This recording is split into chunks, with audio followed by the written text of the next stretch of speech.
So কি অবস্থা সবার? সবাই আশা করি ভালো আছেন। সো আজকে আমরা র‍্যান্ডম ফরেস্ট নিয়ে আলাপ করব।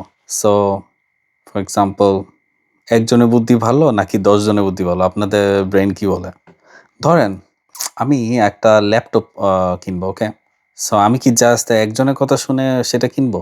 নাকি আমি ১০ টা ফ্রেন্ডের মতামত নিয়ে যেটা বেটার লাগে, যেটা বেটার স্পেসিফিকেশন যেটা আমার কাজের সাথে যায়, আমি ওইটা কিনবো? লাইক আমি একটা ভোট নিবো, রাইট? ওকে, আমি অ্যাপেল নাকি উইন্ডোজ ফর এক্সাম্পল এই ২ টা ওএস এর মধ্যে আমি কোনটা নিবো?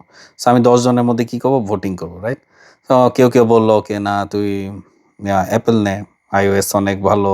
একটা ফিল পাবি লিনাক্সে। উইন্ডোজ নিস না, খ্যাত।" ওকে? সো এরকম আপনার ভোটিং হবে, রাইট? সো যেটার ভোট বেশি পড়বে সেটা আমরা অবভিয়াসলি কিনতে চাবো, রাইট? মানে এরকম আমাদের মাথায় আসবে। সো এই যে ১০ জনের মতামত নিয়ে আমরা একটা কি পারফেক্ট একটা ডিসিশন নিচ্ছি।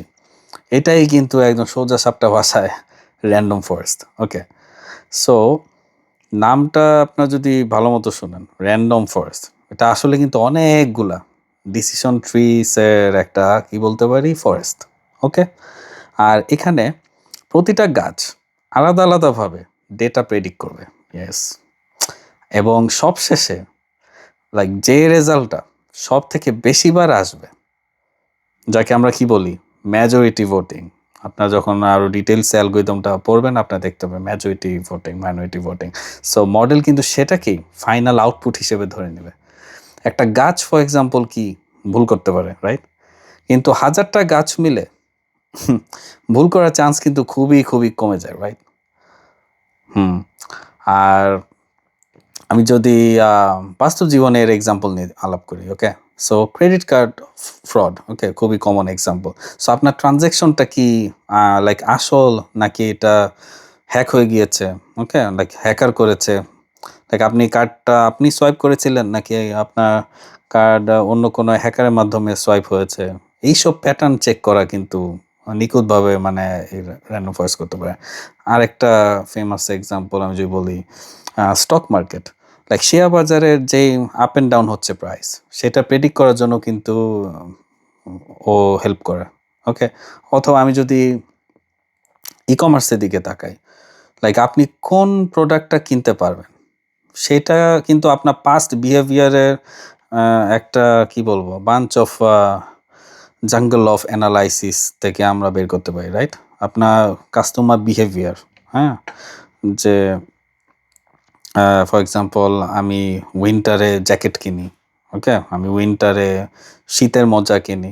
সো আমার কিছু বিহেভিয়ার আছে ওইটার উপর বেস করে কিন্তু আমি বুঝতে পারি, রাইট? আমাকে লাইক প্রেডিকশনটা বের করে দিতে পারে। সো আরেকটা আমি যদি বলি, না অনেকগুলা বলে ফেলেছি, ওকে? এখন আমি যাই র‍্যান্ডম ফরেস্টের লাইক সবথেকে বড় গুণ কোনটা, ওকে?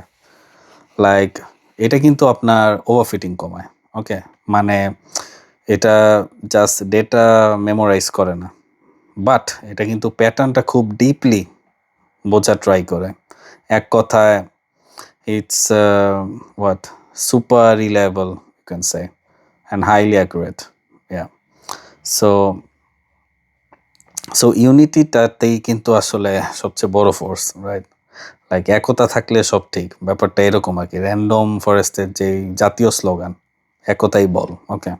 সো ভিডিওটা যদি আপনাদের ভালো লেগে থাকে অবশ্যই আপনারা শেয়ার দিতে পারেন আপনার ফ্রেন্ডসদের সাথে যারা লাইক ডেটা সায়েন্স নিয়ে শিখতে আগ্রহী। অন্যদের সাথে শেয়ার করার কোনো দরকার নেই, ওকে? সো পরের ভিডিওতে আমি আলাপ করব লাইক কে নিয়ারেস্ট নেইবার নিয়ে, ওকে? এটাও খুব ইন্টারেস্টিং আর আপনাদের অবশ্যই সামনে আসবে। So thank you very much for watching.